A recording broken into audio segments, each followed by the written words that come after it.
Okay, folks, we're going to go ahead and sorry about that, Eric. We're going to go ahead and get started here. I'd like to introduce Eric Gershman, who's going to be talking about detecting post-exploitation with Auditd. Eric.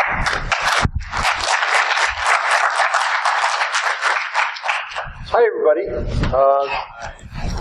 So my name's Eric Gershman, and we're going to be talking about detecting post-exploitation using Auditd, the Linux auditing system.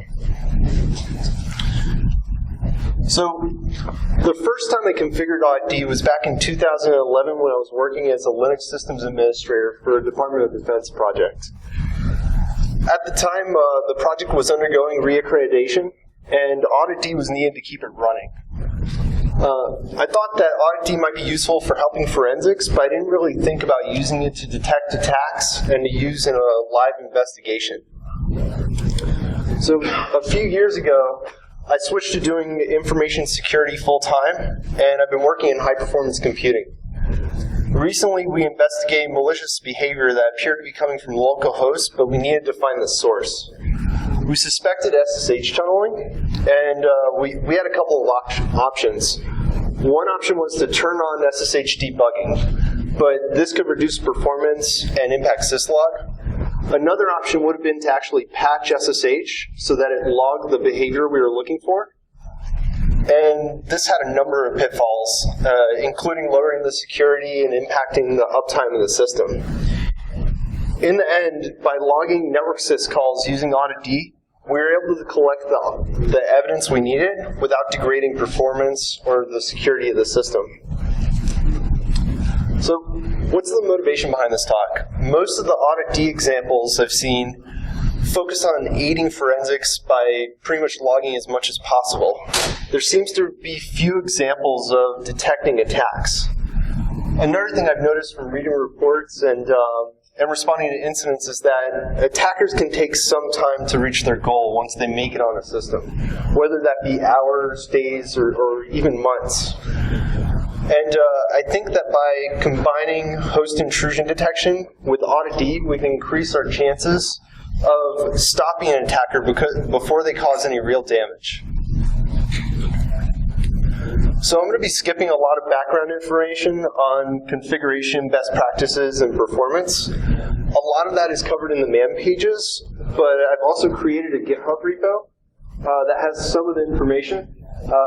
Don't worry about writing this down right now. I created a short link, and I put it on the bottom right hand of the slides. So they're going to be on most of the slides coming up. So here's the layout of the talk. First, we're going to get started by looking at spying on processes in Linux. And then we're going to go on enough information, we're going to go into enough information about Auditd to write a few rules and interpret the results. Finally, we're going to end the talk by putting our rules in action and looking at a simulated attack scenario. So, Auditd spies on the system by logging specific syscalls and their parameters.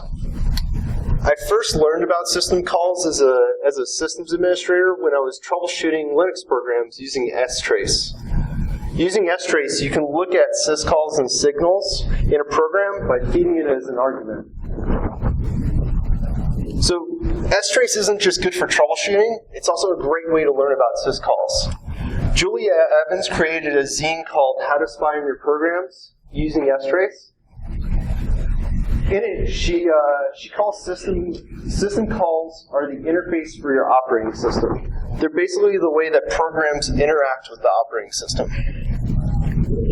For example, if you wanted to open a file, you call the open syscall and then call read or write to it. Let's say you really wanted to send pictures of cats over the internet. You would call the socket syscall to open the connection, and then send to and receive some from pictures of cats. So I printed a bunch of copies of the zine. Just find me after the talk if you want a copy. So getting back to Auditd, it was originally designed to answer who did what to whom and what was the result. Oddity has been around for quite a while. It was first introduced into the Linux kernel in 2630 and into Red Hat Red Hat Enterprise Linux 4 by Steve Grubb. And it allowed Red Hat and other operating systems to meet the Autolog requirements for standards such as PCI DSS and the Department of Defense's STIG. Shortly after all of this, it was also chosen as the login facility for SE Linux, and it's included in many distributions that have SE Linux deployed already, such as SUSE, Red Hat, and Fedora. So if you've dealt with SE Linux, if you've used Audit to Allow or SE Troubleshoot, you've already worked with the audit logs. So one of the first configuration files you should look at is auditd.conf. This handles log rotation, failure actions, and client-server settings. The log volume from Auditd really depends on your rule set and the system activity. Your rotation settings that you set in auditd.conf should really reflect what your log volume is, or you can run into a lot of pitfalls. So the other thing I wanted to mention is that this is also the place where you set failure actions. If the disk runs out of space, you can do something as innocuous as log the event, or you could force it to go into single user mode or even halt. So in that case, you would be favoring log integrity over system uptime. There's 3 types of audit rules. The first ones are control rules, and they're used to manage the auditing system. For example, you can set a control rule to make audit rules and configurations immutable, and that would require a system reboot to actually make changes to the audit system. Syscall rules are used for matching on the entry or exit of a syscall, and also for matching on the arguments. Finally, file rules are used to recursively watch using operations on files and directories. So most Auditd packages that you find, they're going to have example configurations under user share doc Auditd. Here's a syscall example from the Department of Defense's Security Technical Implementation Guide. So can anybody tell me what this syscall is doing?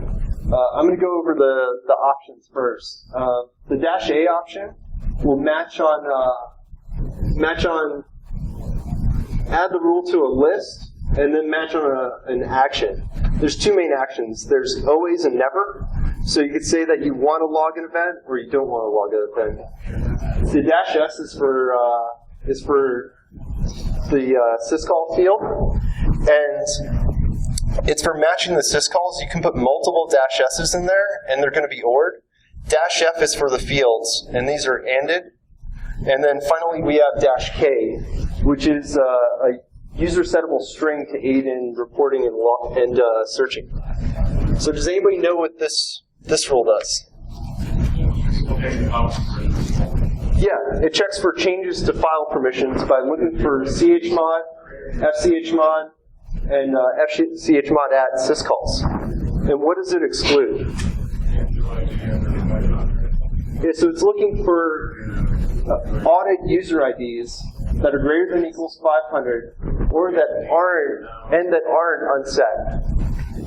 So this large number is the end of the data structure, so it's a -1 or unset. So here's a file watch rule. It's watching etc issue, and the -W takes in a path, and you can put a directory, and it'll look at all the files in that directory recursively. -P matches the permission access type. So in this case, we have rights and attribute changes. So it's only going to look for rights and attribute changes. So now that we've looked at the rules, let's go over the logging. Logs are stored in varlog audit and are actually separate from syslog for a few reasons. One, that the audit logs can have sensitive information, such as passwords in them. The other reason is that by having a separate logging system, we can maintain integrity even when syslog fails. The entries for the logs are key-value paired, multi-line logs, and they can be really verbose. This is an example of one event. Thankfully, Auditd comes with searching and reporting tools built in. AU search is used for making queries against the current audit logs. We can do something as simple as look for a specific event with --event to something more complex, such as looking for chmod syscalls from UID1, UID0 that were successful. So AU report is uses a predefined set of reports to summarize and print the logs in a much more readable format. Here we have an authentication report and a failed login report example.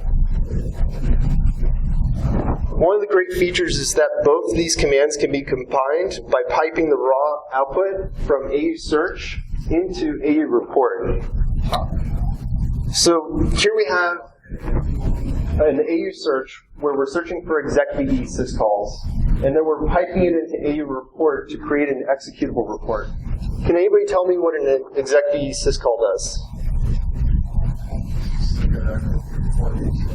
Yeah, it's used, execve is the syscall that's used to execute other programs. So let's say you're writing a program in C, you call system, it executes a program. Behind the scenes, it's going to use an execve syscall.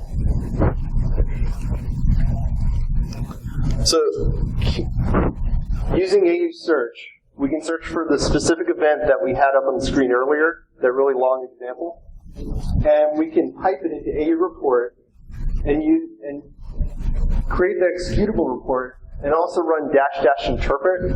--interpret will take system values and convert them into common names.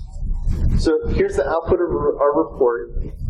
It's a lot more readable, and it's a lot easier to read this way, but we may miss a lot of detail. I've generally found that these features are really useful for summarizing summarizing results when creating reports for management or when documenting an incident. So now that we've gone over the background, let's create a really simple attack scenario using some of our favorite tools. Here we have an attacker running Metasploit and a vulnerable Drupal server. It's vulnerable to SQL injection. So we set up our attack. Can everybody read this? Mostly. So we set up our attack using the Drupal exploit, and it runs the exploit and then drops us to a shell. And we run a few commands. Here's a closer look at our shell. We run who am I, and the server returns that we're the web server, or we're the web user, www.data. So what kind of rules can we write to detect this? What kind of syscalls could we search for to detect this kind of behavior?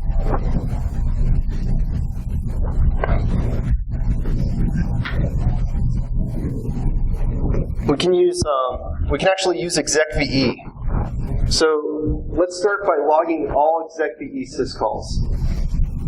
We're doing the exit of the syscall, we're logging execve, and then we're setting a key to programs. So let's rerun our attack. We rerun it, and then we search the logs using the key. Again, I'm using --interpret. Here's the results. The biggest thing that stands out is that the audit user ID is actually not set. And this makes sense when you think about it, because the audit user ID is used to track original user sessions. So Auditd wasn't able to find out who the original user was, because there wasn't one. An exploit ran, and then it gave shell. No one actually logged in. It still shows who the user ID, what the syscall was running as, www.data, and it shows our command that we ran. So you might be asking, what about false positives? Really, we can manage false positives by focusing on the way normal changes are made to the system. So in this example, I created an example that a lot of sysadmins might use to troubleshoot a web server. They may use sudo su bin bash to become the web user so that they can run commands and troubleshoot a web application.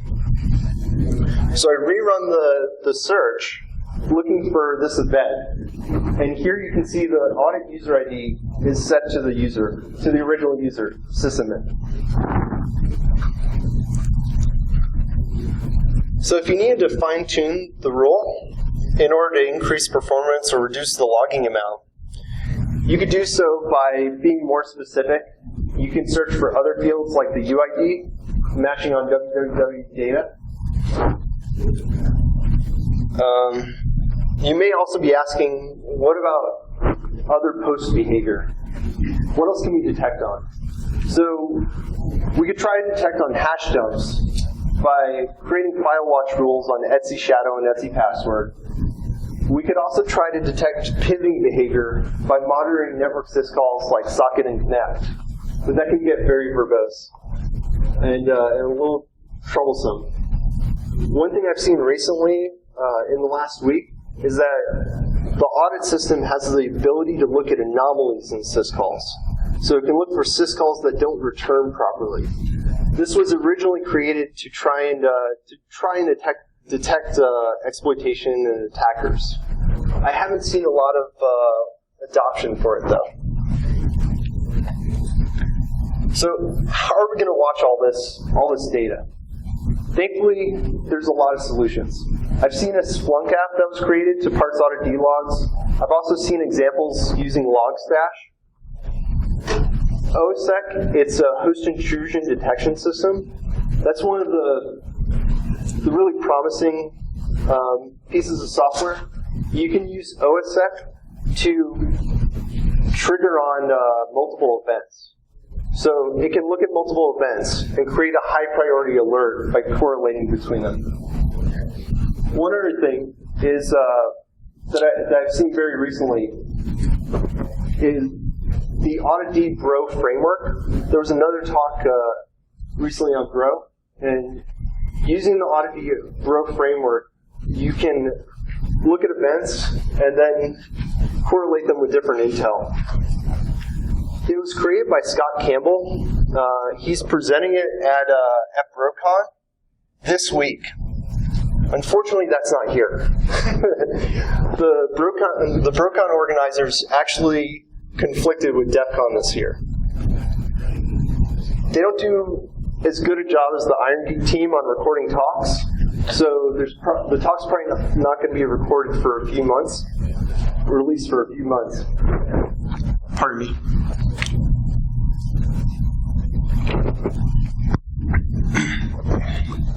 So you can try and look that up.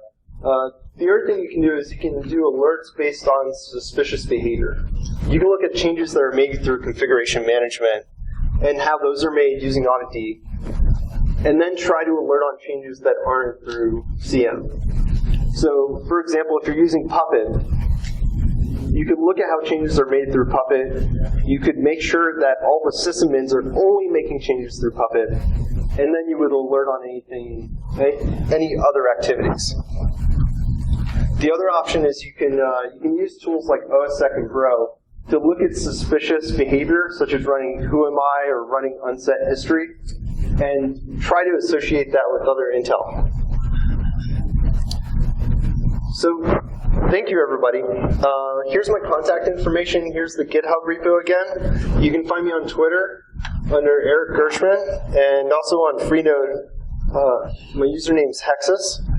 If you have any other questions, we're going to do that at the end of the talk. Before that, I'd really like to thank my mentor, Jim McLeod, and also thank all the Proving Grounds and BSides staff. You guys are awesome. It's been a really great experience, and I suggest everyone, if you're thinking about doing Proving Grounds next year, just submit a talk and do it. So, thanks everybody.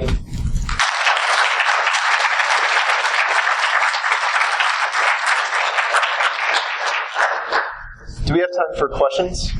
Yeah.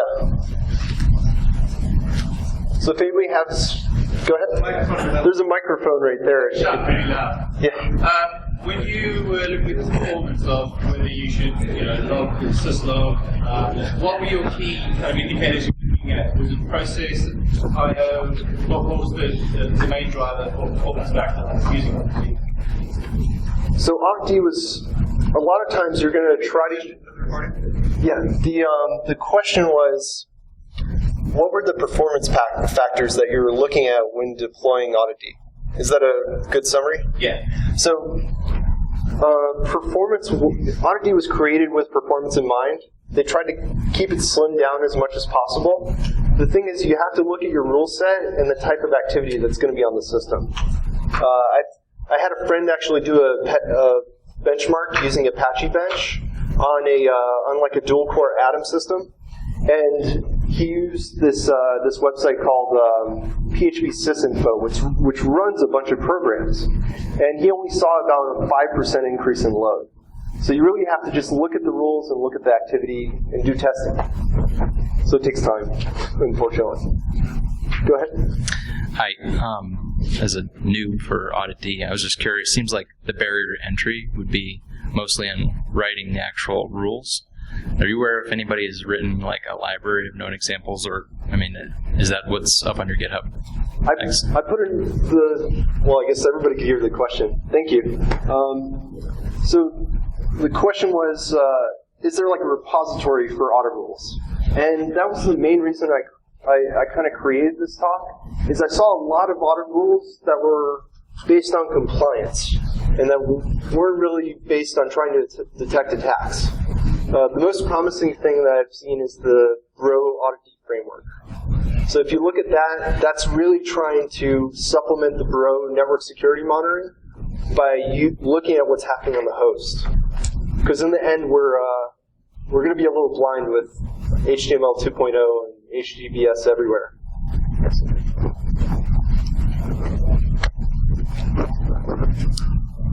So if anybody comes up with any questions later, I'll be right outside the room, and I'll also have the syscall zine.